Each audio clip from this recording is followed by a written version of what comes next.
objetivo da noite de hoje é refletir sobre a lei do progresso como instrumento para aprimoramento da civilização humana. Feche os olhos, entre em contato com você mesmo em essência, buscando sentir-se um espírito imortal, filho de Deus, aprendiz da vida, capaz de trabalhar pelo seu progresso intelecto-moral, desenvolvendo o senso moral a partir do discernimento, tornando compreensível o que é o bem e o mal. Como é para você pensar em seu progresso, tendo o mérito de trabalhar pelo seu aperfeiçoamento e, consequentemente, trabalhar em função do aperfeiçoamento da civilização humana, no esforço coletivo de busca de um mundo melhor? Como você sente essa realidade? Deixe os seus pensamentos e sentimentos fluírem, evitando qualquer mascaramento num processo de auto-engano. Seja verdadeiro, verdadeira com você, analisando-se com autenticidade.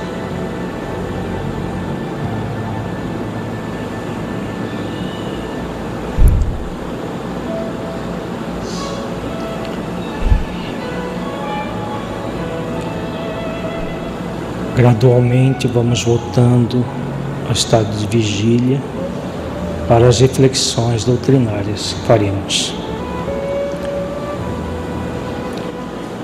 Vamos começar as nossas reflexões hoje com a questão 790 de O Livro dos Espíritos. Allan Kardec pergunta: é um progresso a civilização ou, como entende alguns filósofos, uma decadência da humanidade? Por que Kardec faz essa pergunta? Porque muitos filósofos extremamente pessimistas dizem que a civilização, ela, em vez de melhorar a espécie humana, ela contribui com uma série de problemas que nós vemos no seio de toda a sociedade. E dentro desse princípio, a civilização é uma piora, e que o ideal seria a volta àquela forma de se conduzir pelas leis da natureza, próprio dos povos mais primitivos, segundo esses filósofos, né? Não são todos, mas muitos têm essa interpretação. Vamos ver o que os benfeitores dizem sobre isso. Progresso incompleto. O homem não passa subitamente da infância à madureza. Então a resposta muito clara, né, de que as mazelas que nós temos na nossa sociedade resulta de um progresso incompleto e não propriamente da civilização em si, que não deixa de ser um avanço, como nós estamos vendo desde o início desse subtema dentro do módulo 9. E aí eles colocam a respeito da evolução, né? O que nós temos visto a respeito dessa questão que eles colocam na segunda frase? O que nós temos trabalhado ao longo desses vários módulos do estudo reflexivo? Não apenas este, mas todos os módulos. O progresso do ser humano. Como que ele se dá, esse progresso? Paulatinamente. De que forma?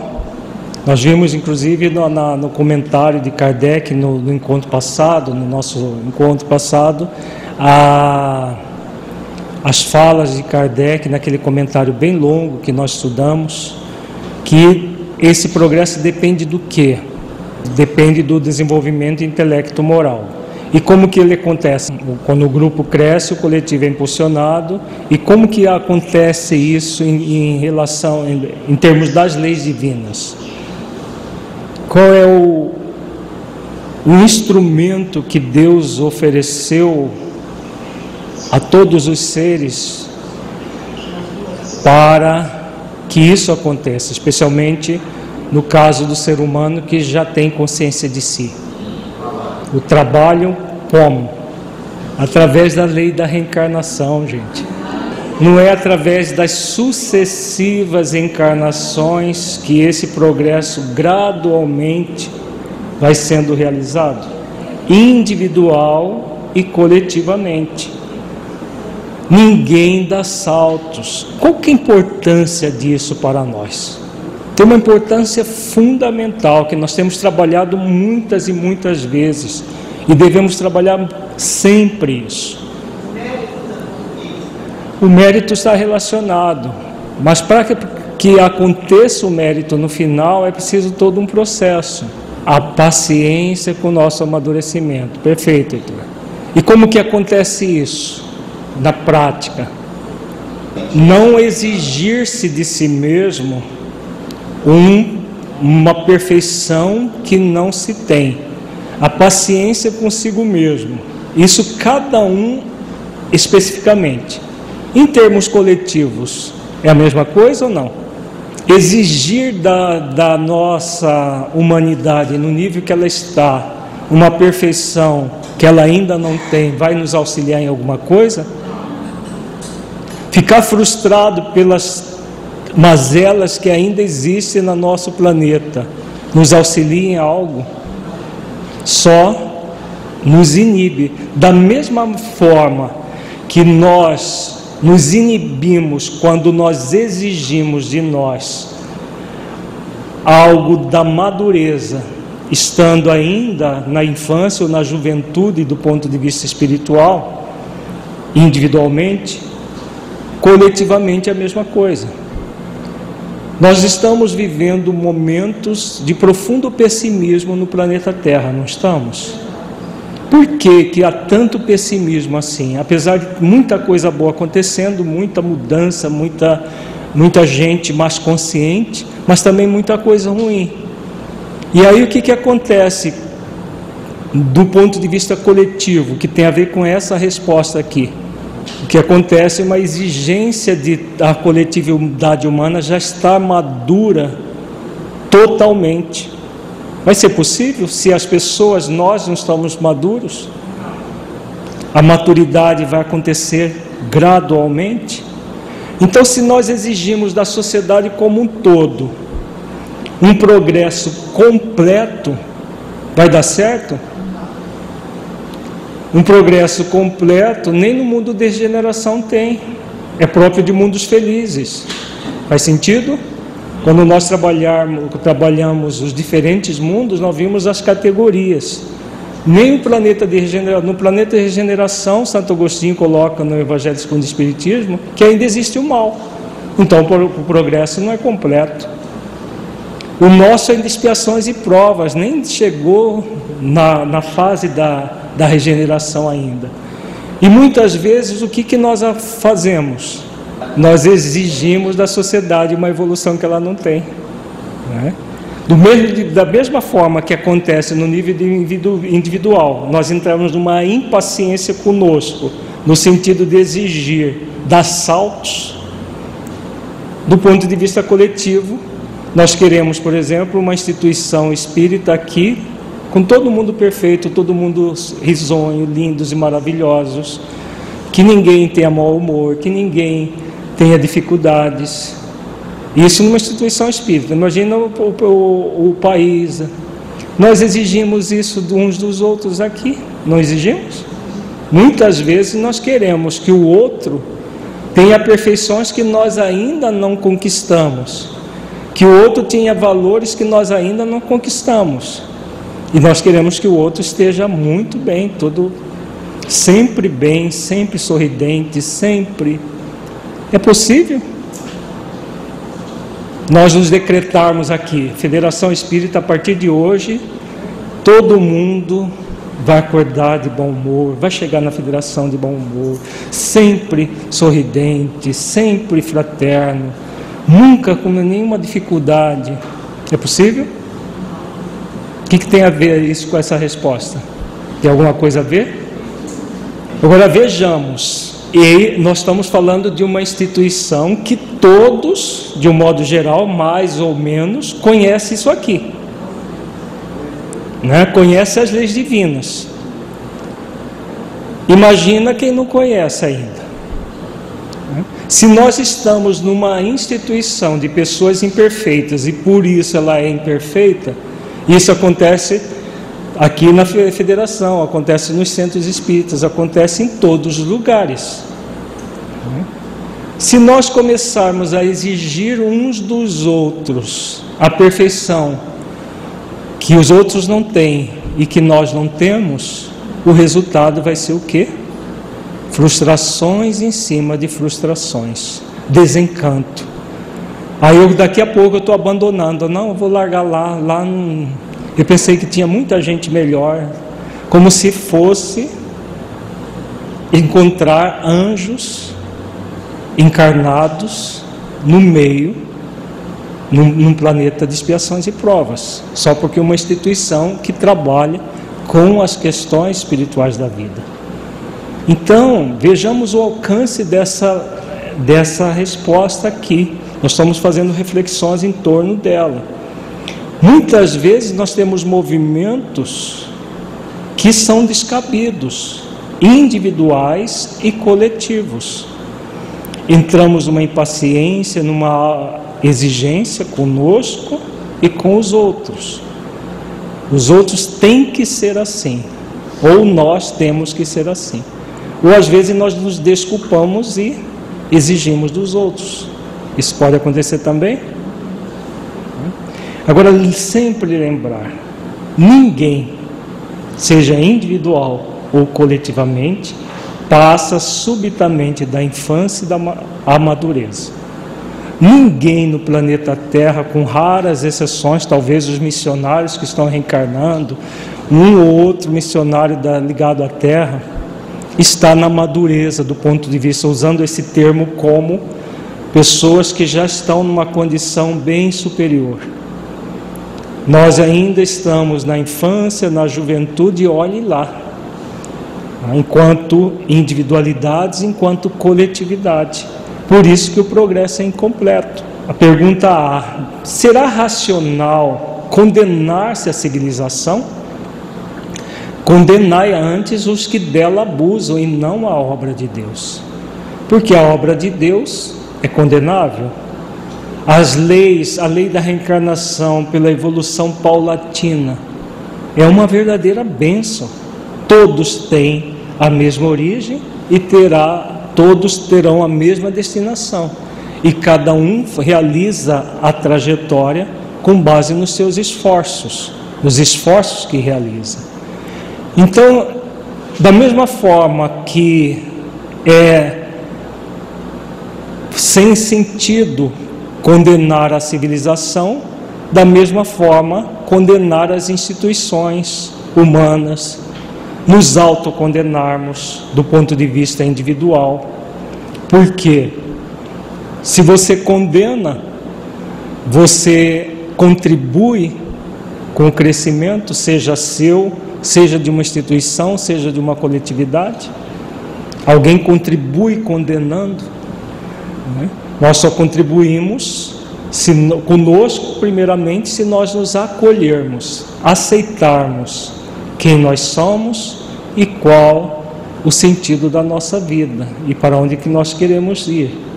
De um ponto de vista da instituição é a mesma coisa. Se eu condeno a instituição porque as pessoas que participam dessa instituição são imperfeitas, eu não vou ter nenhuma instituição na Terra para poder dar o meu quinhão de trabalho, de auxílio.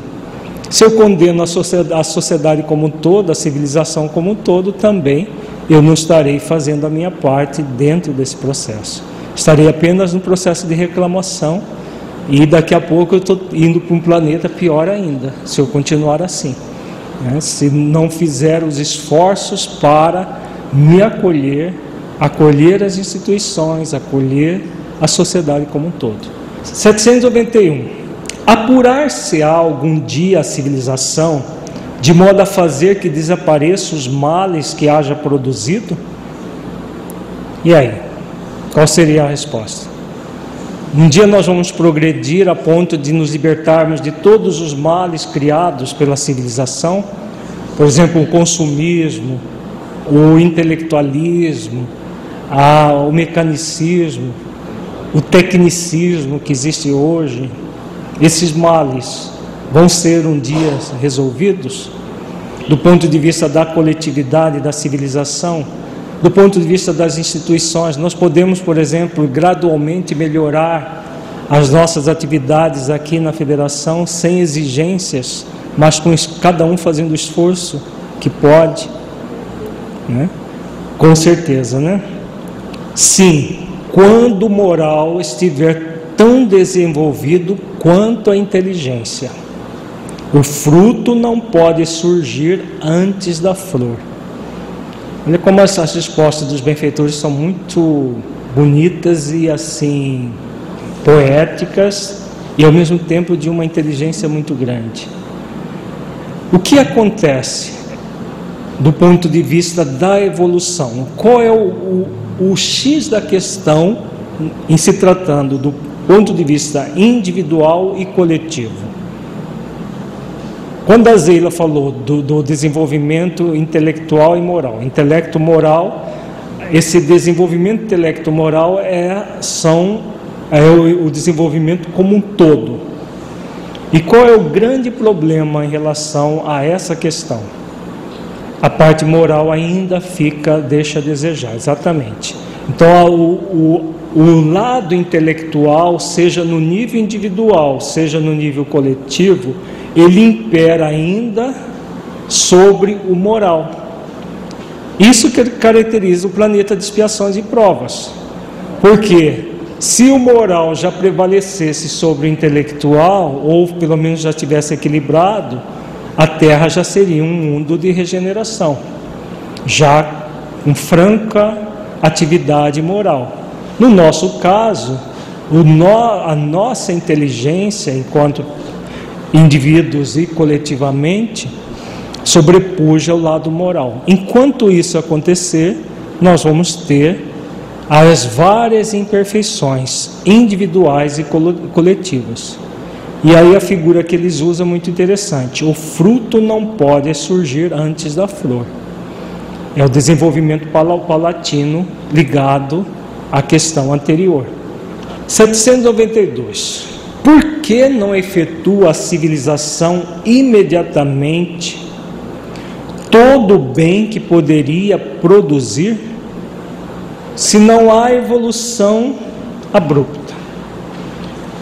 O fruto não surge antes da flor. Por que a civilização não produz todo o bem que poderia produzir? O que fator é esse que impede? Que obstaculiza, melhor dizendo, porque não impede, porque o progresso pode ser obstaculizado, mas não impedido. É a preguiça moral, exatamente. Vamos ver? Os benfeitores disseram a mesma coisa que o Honório tem nos ensinado, de uma outra forma. Porque os homens ainda não estão aptos nem dispostos a alcançá-lo. Quem não está disposto é o quê? Está com preguiça moral. Na pergunta de Kardec, ele não questiona se podemos produzir o bem. Ele questiona se nós podemos produzir imediatamente. Poderíamos, com toda a inteligência que já temos no planeta Terra, poderíamos, se houvesse pessoas dispostas a isso. O que falta para que isso aconteça é a preguiça moral ainda muito presente nas nossas vidas. Isso é válido individual e coletivamente. Disposição, né? Vejamos, aptidão do ponto de vista intelectual nós já temos para muita coisa mesmo. Falta o quê? Disposição moral para alcançar esse progresso. Então veja, a preguiça é exatamente preguiça de lidar com esses sentimentos, com essas tendências que nós trazemos do ponto de vista egóico. É claro que a ninguém a consciência exige fazer esforços além das forças. Nós não somos, a consciência não convida ninguém, individual ou coletivamente, a fazer esforços além das forças. Só que o que está acontecendo? A maioria está fazendo esforços aquém das forças. Aquém das forças. Enquanto nós estivermos com essa indisposição, fazendo esforços aquém das forças, o resultado é tudo isso que nós vivenciamos, individual e coletivamente no planeta. Não será também porque criando novas necessidades suscita paixões novas? Vejamos que Kardec vai um pouco mais além. Bom, será que não é... As pessoas têm disposição, mas criando novas necessidades, as pessoas têm mais interesse pessoal e querem mais coisas, e focado no circunstancial e não no existencial? Vamos ver a resposta. E ainda porque não progridem simultaneamente todas as faculdades do espírito. Tempo é preciso para tudo. De uma civilização incompleta não podeis esperar frutos perfeitos. Vamos juntar essa questão A com a anterior, na reflexão. Nós vimos agora pouco que falta disposição, então significa que há preguiça moral. Quando há preguiça moral, qual é o resultado, individual e coletivamente? Estagnação, que vai gerar o quê? Dor e sofrimento. Agora vamos ver a resposta A. E ainda porque não progride simultaneamente todas as faculdades do espírito. Aí os benfeitores dizem: tempo é preciso para tudo. Esse tempo para tudo significa o quê? Dentro desse ponto de vista que nós estamos refletindo. Se nós não realizarmos o bem no limite das forças, individual e coletivamente, vamos ter como resultado a estagnação, que vai gerar dor e sofrimento. Acabamos de refletir isso. Aí eles dizem que tempo é preciso para tudo. Tempo de quê? Tempo para passar pelas experiências dolorosas e aprender com elas, inclusive. Tá? Então, vejamos, nós precisaríamos dessas experiências dolorosas, ou pior ainda, as sofridas? Não precisaríamos. Mas como o esforço, a disposição ainda é para poucos, o que a grande maioria, acontece para a grande maioria é evoluir muito devagar, depois de passar por muitas experiências dolorosas e sofridas. E a partir dessas experiências dolorosas e sofridas, a pessoa cansa disso e aí se dispõe, depois de tanto cansar, ela se dispõe a desenvolver moralmente, porque ela começa a perceber que se ela não fizer esses esforços, ela não vai ser feliz, ela não vai estar em paz, ela não vai estar em harmonia. Faz sentido, gente? Então vejamos, é o tempo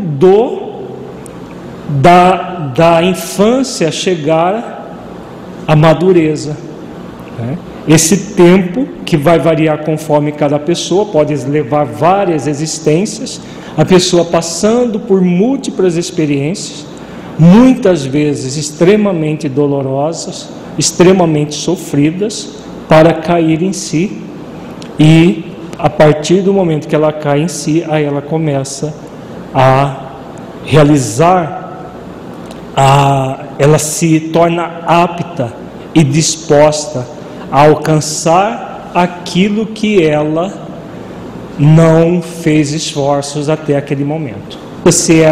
É por isso que Jesus faz o convite: vinde a mim todos vós que estáis aflitos e sobrecarregados. Sim, porque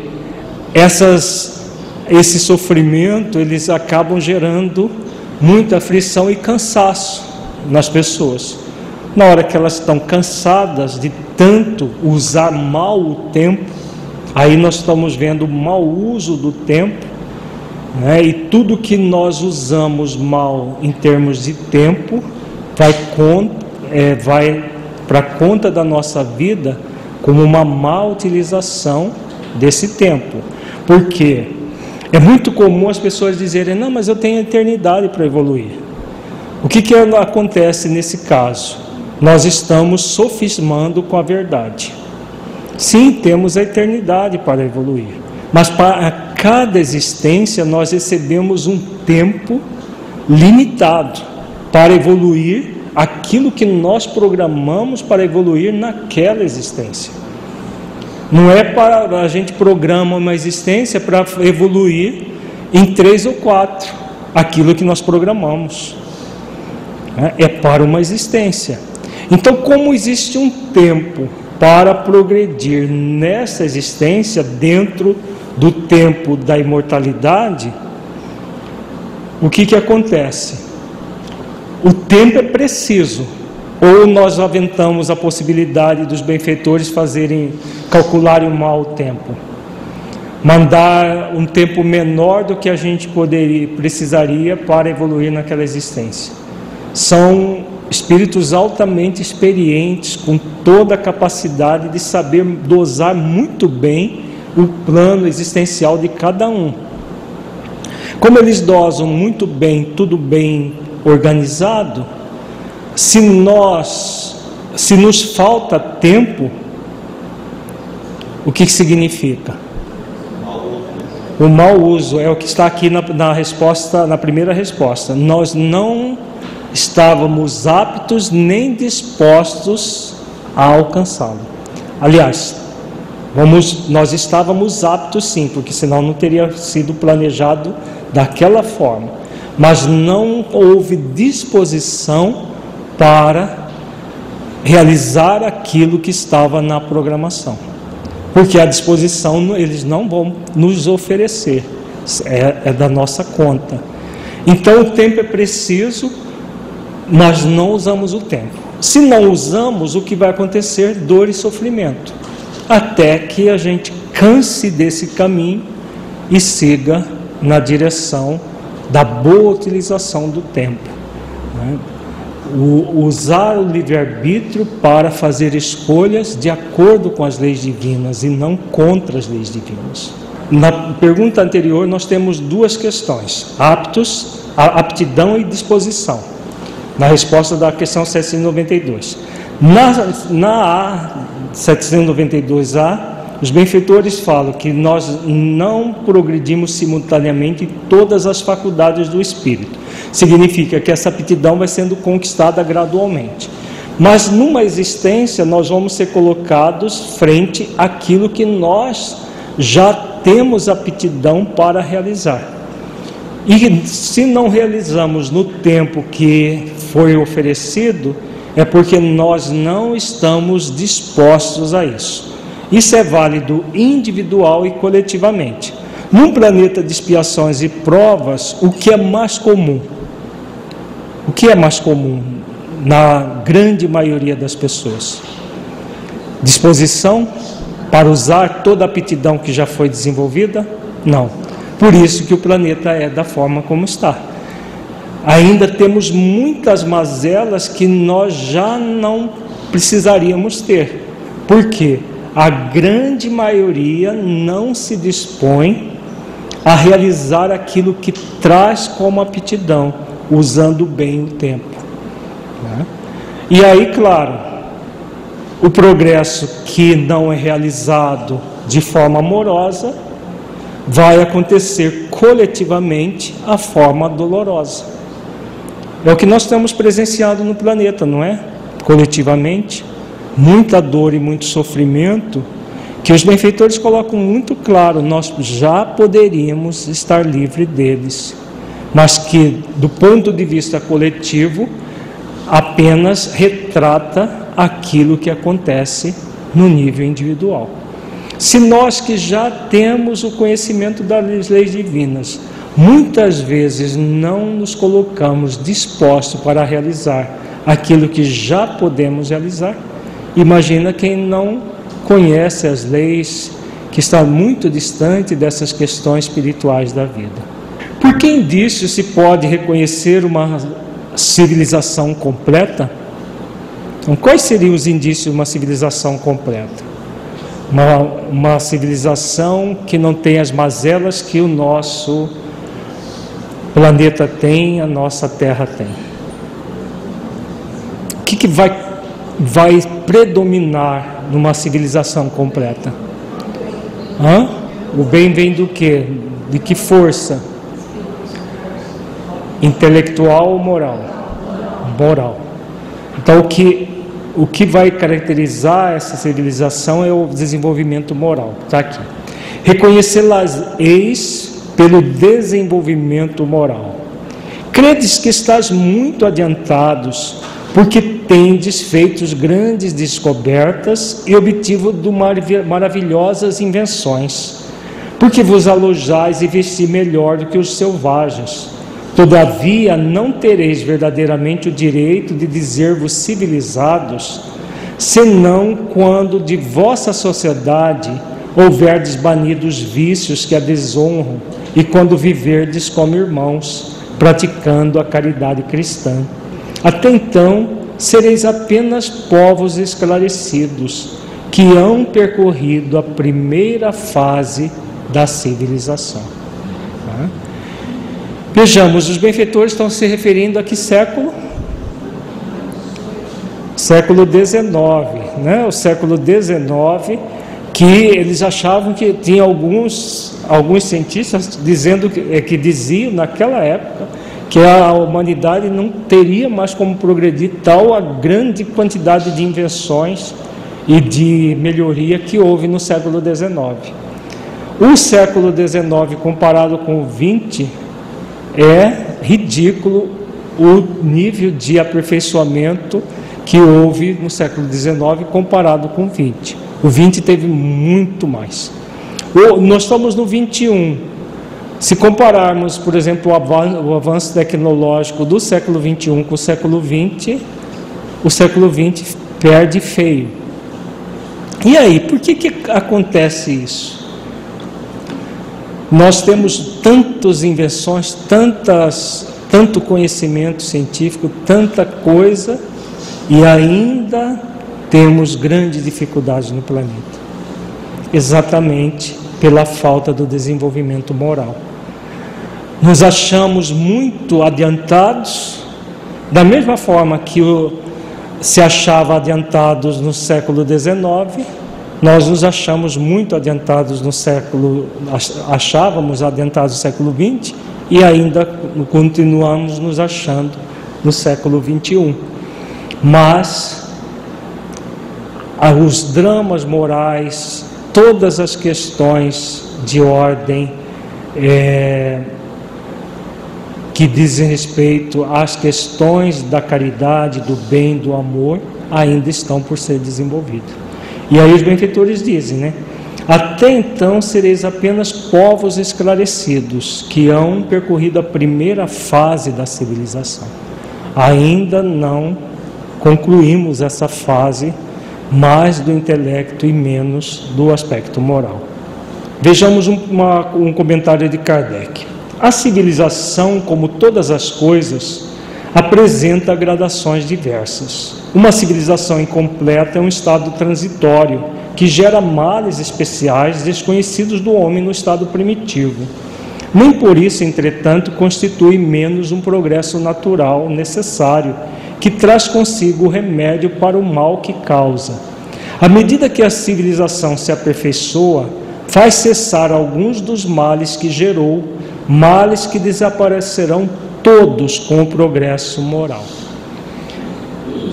Vejamos o comentário de Kardec, é muito interessante, porque muita gente acha que os indígenas, os povos mais primitivos, vivem muito melhor do que nós. Tem até uma teoria que convida a voltar àquele estado primitivo. Imagina se todos nós fôssemos viver segundo as questões puramente naturais. Os bilhões de pessoas nessa condição seria impossível.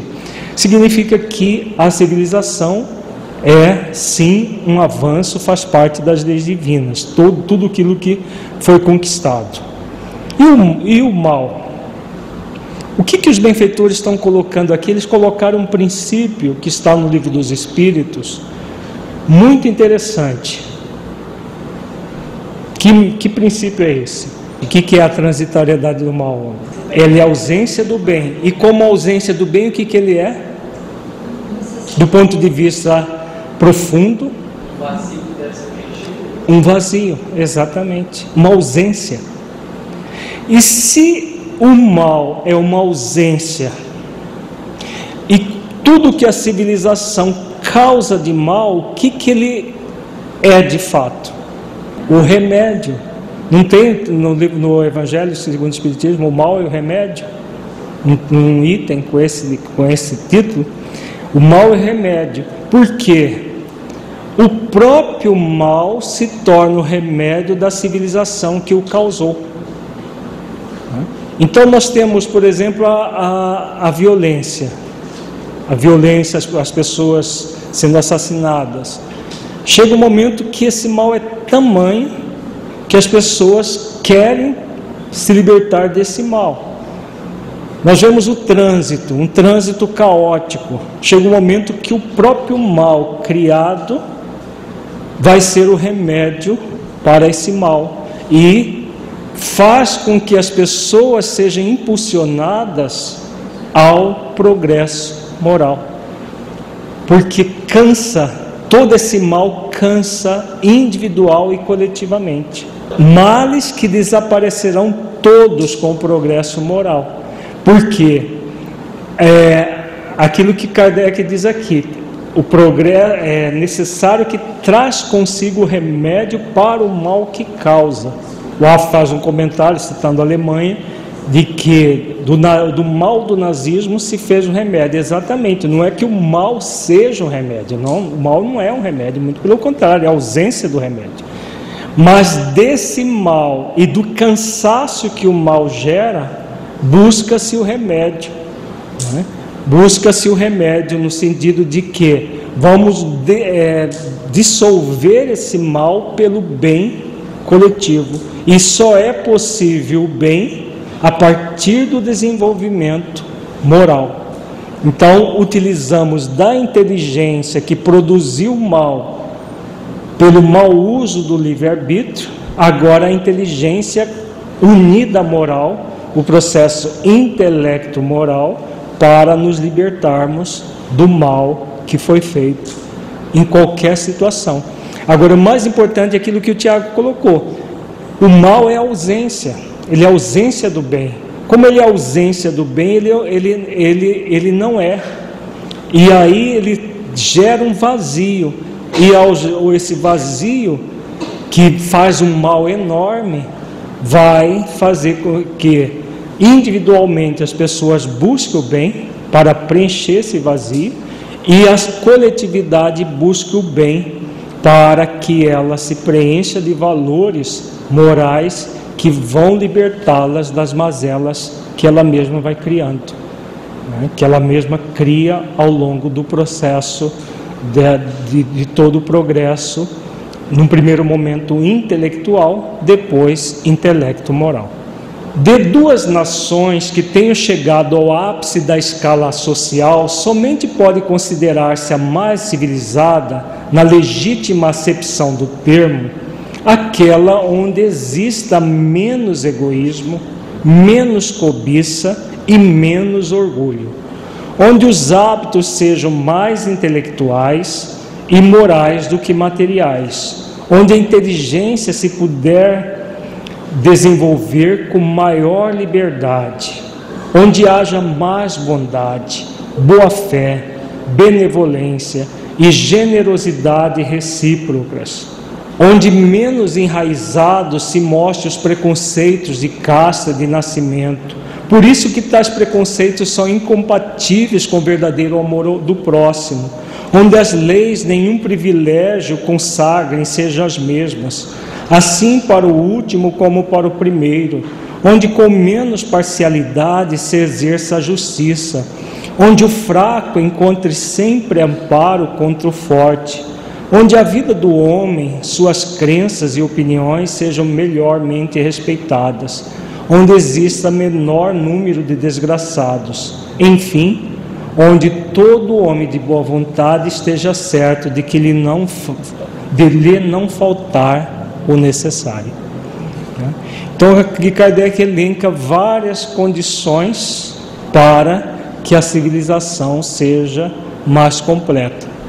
Nós vimos pelas características que nós ainda estamos muito distante disso daí.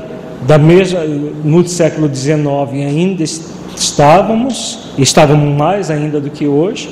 Hoje, no século XXI, ainda temos leis que são para poucos e não para todo mundo. Temos ainda muita parcialidade na justiça, principalmente no nosso país. Alguns países já avançaram bastante nessa questão da justiça, né? Mas ainda existe na Terra como um todo. Mas aquele que é forte economicamente, né? Porque esse forte e fraco que ele fala aqui é do ponto de vista econômico. O forte predomina sobre o fraco e ainda a igualdade social está por ser realizada. Por isso que nós temos ainda as mazelas no nosso planeta.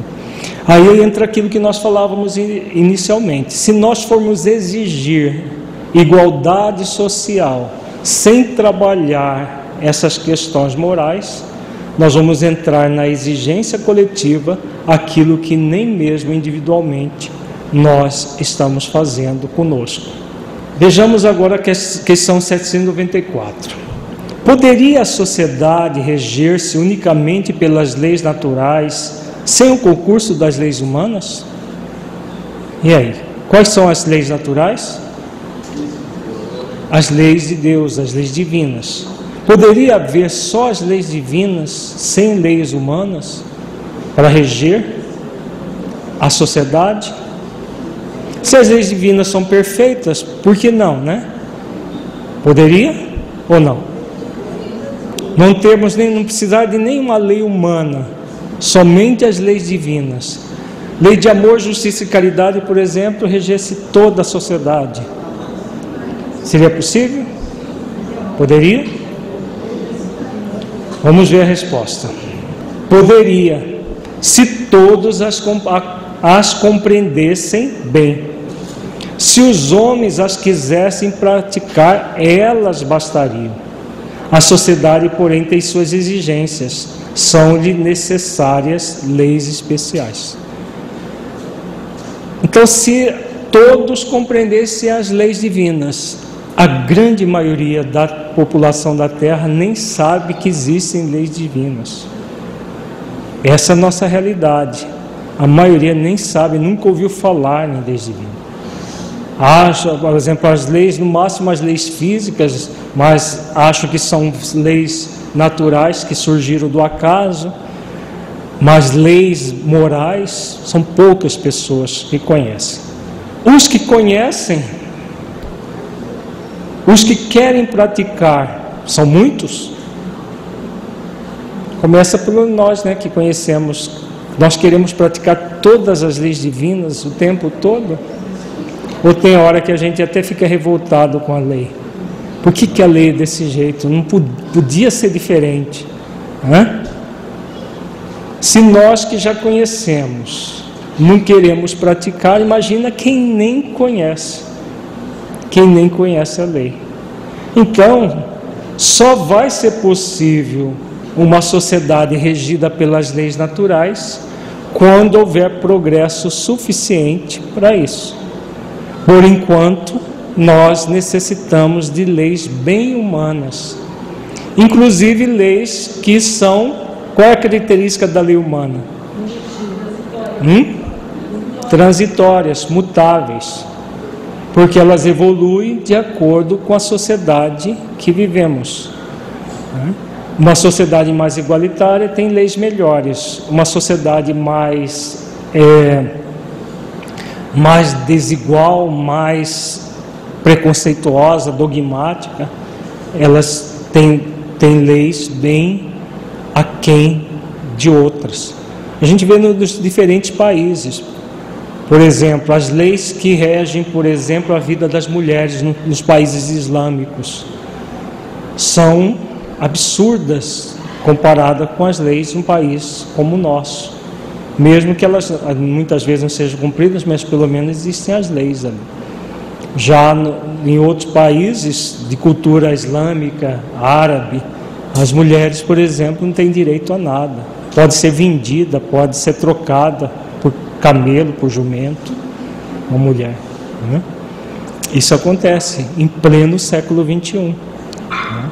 Outros países já têm leis muito mais adiantadas do que as nossas e que são respeitadas. E assim as sociedades vão criando essas leis especiais.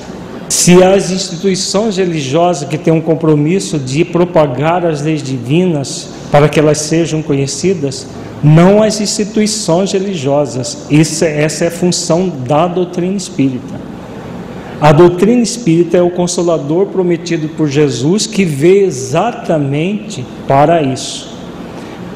Se você for lá na questão 627 do Livro dos Espíritos, os benfeitores colocam exatamente isso, que os espíritos superiores vieram para trazer a doutrina espírita para explicar as leis, para que aqueles que usam a capa da religião, eles usam até isso de forma hipócrita, sejam desmascarados. A maioria dos religiosos estão muito aquém, inclusive vão contra as leis divinas de um modo geral, das religiões e dos religiosos. Jesus veio e nos trouxe as leis, só que trouxe de uma forma alegórica pela incapacidade da humanidade na época. Os espíritos superiores que nos legaram a doutrina espírita, eles vieram para explicar minuciosamente essas leis. É o que nós temos feito aqui no Projeto Espiritizar, é isso. Explicar como funcionam as leis para que um dia, não sabemos como, quando, como nós sabemos que é pela educação moral, mas quando Jesus com certeza no seu programa, do seu projeto iluminativo para o planeta sabe quando, isso que nós estamos conhecendo aqui numa minoria de pessoas vai ser a maioria da população da Terra. As pessoas saberem, por exemplo, detalhes de como funciona a lei de amor, justiça e caridade, como nós estamos estudando aqui, como funciona a sequência das leis, como liberdade, permissão, dever e mérito, liberdade, responsabilidade, causa e efeito. Vai chegar um dia que isso vai ser conhecimento geral. E é a grande tarefa da doutrina espírita e do movimento espírita, que um dia, como está nas próprias obras básicas, vai ser crença comum. Não é das religiões dogmáticas que existem, porque essas dogmáticas, enquanto elas não se libertarem dos próprios dogmas que elas mantêm, elas não vão estar num processo legítimo ligado às leis divinas, porque os dogmas eles são contra, né? eles contrariam as leis divinas, os próprios dogmas. Questão 795. Qual a causa da instabilidade das leis humanas?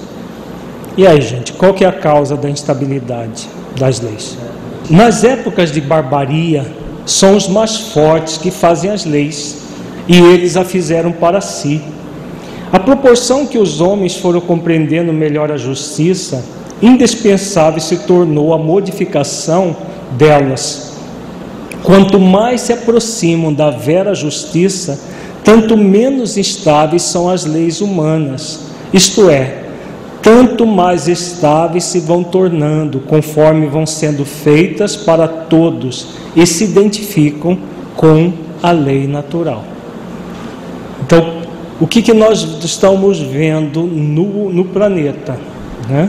As leis evoluindo de acordo com a própria evolução da sociedade. Se nós pegarmos as leis da Idade Média e comparar com as leis de hoje, né?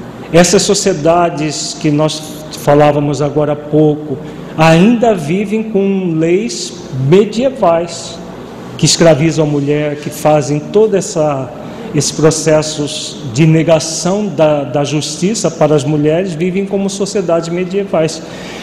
É chocante para aqueles que já convivem com leis mais igualitárias, essas leis medievais. Por quê? Porque elas eram, nessa barbaria feita pelos fortes, no caso das sociedades islâmicas, os fortes são os homens, e as mulheres do lado mais fraco, não têm direito a nada.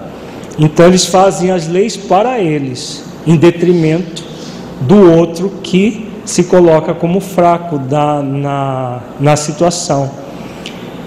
Agora, com o passar do tempo, o que vai acontecer?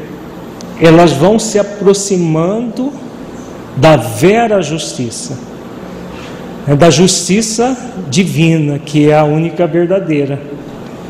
Ao se aproximar da justiça divina, elas são menos instáveis, exatamente porque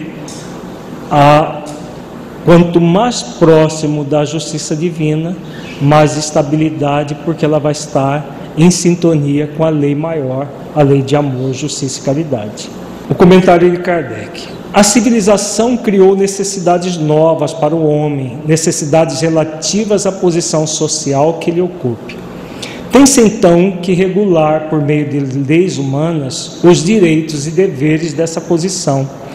Mas, influenciado pelas suas paixões, ele não raro há criado direitos e deveres imaginários, que a lei natural condena e que os povos riscam de seus códigos à medida que progridem. A lei natural é imutável e a mesma para todos. A lei humana é variável e progressiva. Na infância das sociedades, só esta pode consagrar o direito do mais forte. Então, todo o processo ligado à lei divina está ligado a direitos e deveres. As leis humanas, de uma forma muitas vezes tosca, buscam fazer isso, direitos e deveres. Mas por que acontece essa forma tosca? O que acontece aí, no meio do caminho?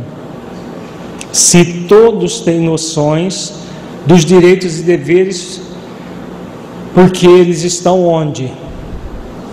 Onde estão os direitos e deveres? Na consciência, onde estão as leis para todos. E aí o que acontece no meio do caminho entre a consciência e as leis que são escritas pelos homens? Influenciado pelas paixões que estão ligadas aqui à questão do interesse pessoal. Então, dependendo dos interesses, por exemplo, nas culturas islâmicas, de um modo geral, né, não estou falando todos, mas de um modo geral, os interesses que predominam dos homens. Então as mulheres não têm direito, elas só têm dever. Os homens têm direitos e alguns deveres. Numa sociedade que o que impera é o capital econômico, os ricos têm direitos, os outros têm deveres, e olhe lá se vão ter alguns direitos. Pode ter até do ponto de vista da lei escrita, mas na prática, como no nosso país, né? Parece que as coisas estão mudando um pouco, mas os ricos tinham direito a tudo, até a impunidade em relação a crimes que praticam. E os pobres, se nós formos nas cadeias, nas penitenciárias, quase que 90 e poucos por cento ou mais é de pobre e de raça negra, a maioria, porque são os mais pobres e acabam sendo condenados, enquanto que os outros, os chamados fortes, têm direito a tudo. Porque a lei, teoricamente, ela é igual, pela Constituição ela é igual, né? Do ponto de vista da Constituição. Só que o que Kardec coloca aqui? Exatamente isso que você falou. A lei pode ser até igual no papel, mas o que acontece aqui? Direitos e deveres imaginários. Porque no Brasil, quem tem dinheiro pode ser réu confesso, não vai para a cadeia, né? Tem 1001 subterfúgios que vai protelando até prescrever a pena, né? Claro que da justiça divina ninguém foge, mas esses direitos e deveres imaginários de acordo com a força daquele que vai usufruir da lei, vai gerar todas essas iniquidades próprias do mundo físico ainda. Por isso que Kardec diz, na infância das sociedades, só essa pode consagrar o direito do mais forte. É num processo ainda na infância, porque vai chegar um momento que a própria lei natural vai ser o parâmetro para todos e não só para alguns. Questão 796. No estado atual da sociedade, a severidade das leis penais não constitui uma necessidade? E aí, gente, será que é uma necessidade as leis penais rigorosas que nós temos? Na época, no século XIX, a grande maioria dos países tinha pena de morte. Hoje é uma minoria, né? E mesmo assim existe prisão perpétua em muitos países, existe toda uma série de processos ligados à pena, condenação, à punição. São necessárias? São leis focadas muito mais nas consequências do que nas causas. Então quer-se punir as consequências sem se remontar às causas. Enquanto nós ficarmos focados nas consequências sem remeter às causas, o que vai acontecer? Funcionam? Não funciona. Vejamos, é exatamente a resposta que os benfeitores deram. Uma sociedade depravada certamente precisa de leis severas. Infelizmente, essas leis mais se destinam a punir o mal depois de feito, do que lhe secar a fonte. Só a educação poderá reformar os homens, que então não precisarão mais de leis tão rigorosas. Secar a fonte antigamente era matar a pessoa, por isso que a pena de morte era praticamente todos os países tinham. Matou, acabou tudo. Na verdade, não se acaba nada, porque o espírito continua e fomentando novos crimes da dimensão espiritual. Dentro da visão profunda, secar a fonte é exatamente secar a fonte do mal. Se a fonte do mal é a falta moral, é a falta da evolução intelecto-moral, é só a educação. Mas não é a educação formal que os benfeitores falam. Que tipo de educação é essa que eles falam aqui? É aquela que transforma caracteres, é aquela que transforma interiormente a criatura, que propicia uma educação moral profunda. Essa sim é a educação que vai gerar uma sociedade mais justa, que todos nós queremos, mas que ainda está engatinhando na Terra. É fundamental que nós busquemos cada vez mais, enquanto sociedade, essa educação. 797. Como poderá o homem ser levado a reformar suas leis? E aí, como que nós reformamos as leis? O que ocorre, que fenômeno ocorre para que nós reformemos as leis? Isso ocorre naturalmente pela força mesma das coisas e da influência das pessoas que o guiam na senda do progresso. Muitas já ele reformou e muitas outras reformará. espera, né? Então, o progresso intelecto-moral vai acontecendo, as leis vão ficando obsoletas e mudam-se as leis. Então, no século XIX, muita coisa já havia sido modificado, né? A Europa tinha passado pela idade medieval dos senhores feudais que tinham direito de vida e morte sobre os camponeses, que muitos morriam de fome, inclusive. Havia excesso nos castelos e uma falta quase que absoluta naqueles que trabalhavam para sustentar a nobreza.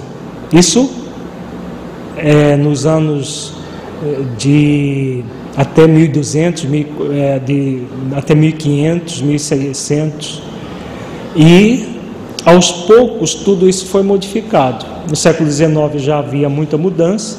Agora imaginemos quando a Terra se tornar um mundo de regeneração. Por isso que eles dizem, muitas outras reformará com o passar do tempo, e a esperança deve ser sempre aquela que nos deve nortear a vida. Tem muito a ver com o que nós falamos na primeira questão.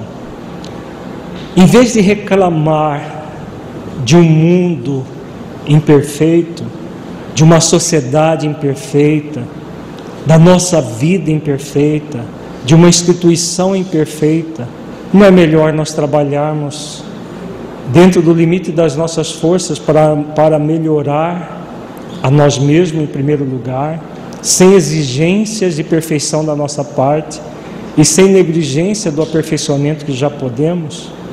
Não é melhor nós trabalharmos, fazermos todos os esforços para termos uma instituição melhor, mas sem ficar cobrando dos outros posturas perfeitas, fazendo a nossa parte para nos melhorarmos, auxiliando a instituição? E da mesma forma, individual, institucionalmente, como uma coletividade menor, até chegar na coletividade humana como um todo. Então, quando nós agimos assim, a esperança norteia todo o processo e nós conseguimos realizar aquilo que a consciência nos pede, realizar a nossa parte em tudo aquilo que diz respeito a nós, sem querer forçar nada e sem querer também que as coisas mudem por encanto, mudem abruptamente, porque elas não vão mudar. Nós trabalhamos e com o nosso trabalho as coisas mudam.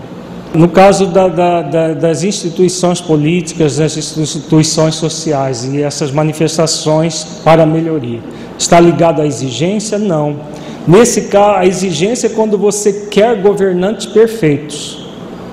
Governantes perfeitos, pessoas perfeitas, e você mesmo tem as suas imperfeições. Isso é exigência. A realizar ações sociais que pedem uma sociedade melhor e mais justa é uma necessidade, porque senão o que acontece? Há uma acomodação e uma prevalência sobre os acomodados. Sem exigência de perfeição, mas querendo pelo menos que as pessoas façam o mínimo para melhoria da sociedade como um todo, e não se locupletem com o recurso da sociedade em detrimento dela mesma, como muitos fazem no nosso país, né? Sim, buscar o remédio do mal que está aí. Se nós nos acomodarmos, fica do jeito como está. Agora, se fizermos esforço para a mudança, porque uma coisa é você querer fazer uma revolução, nenhuma revolução funcionou em lugar nenhum do mundo, que é essa busca da mudança abrupta. O que muda é o esforço evolucionário e não revolucionário. Evolucionário no sentido de fazer esforço de ter uma sociedade mais justa. Agora, onde que nós vamos treinar isso, desenvolver isso? Em nós mesmos, em primeiro lugar, e nas sociedades menores, como é o nosso caso, aqui numa instituição espírita. Vamos fazer esforço para melhorar a nossa instituição a partir de cada um, sem exigir dos outros perfeição que o outro ainda não tem, né? E cada um se aperfeiçoando dentro das suas possibilidades. Feche os olhos, entre em contato com você mesmo em essência, buscando sentir o conteúdo estudado nesse encontro. O que você entendeu do conteúdo que se aplique à sua vida.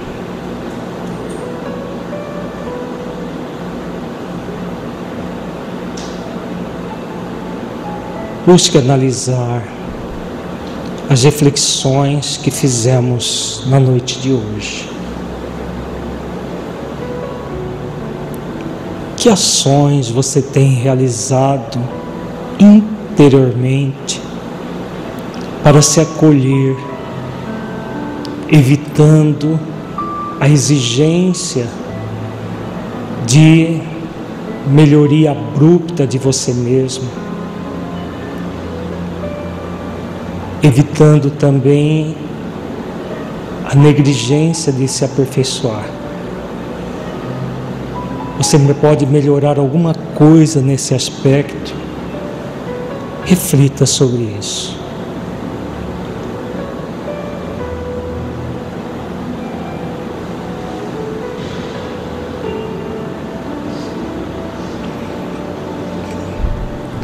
Em que aspectos você pode melhorar na instituição que você trabalha como voluntário? Na instituição espírita, na federativa ou no centro espírita que você trabalha. Sem exigir da instituição uma perfeição que ela não tem, sem fechar os olhos para as imperfeições, negligenciando aquilo que é para ser modificado e fazendo a sua parte na melhoria dessa instituição. Que ações você pode realizar nesse aspecto?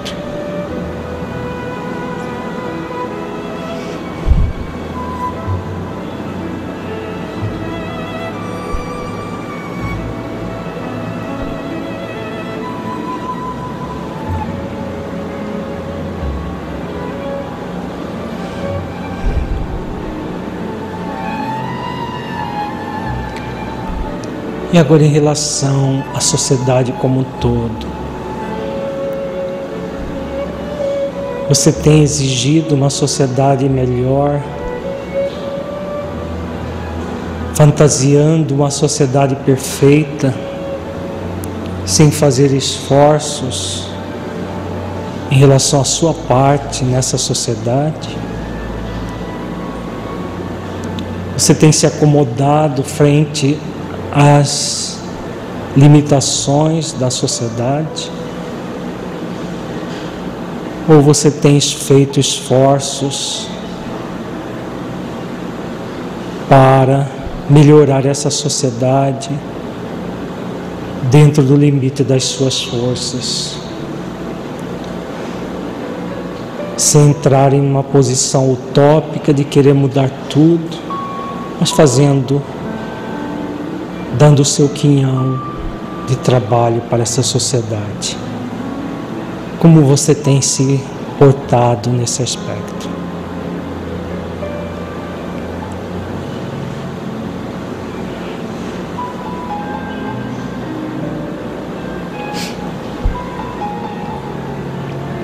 Sinta-se agora um espírito imortal que traz em si mesmo a determinação divina de evoluir até a perfeição relativa, pelo conhecimento pleno e cumprimento das leis divinas, pela prática das virtudes e pela busca da unidade com Deus. Mergulhe profundamente nessa verdade espiritual. Sinta, veja-se cumprindo as leis divinas, desenvolvendo todas as virtudes ao longo do tempo, sentindo plenamente o objetivo pelo qual você está reencarnado, dádiva para que você conquiste a perfeição.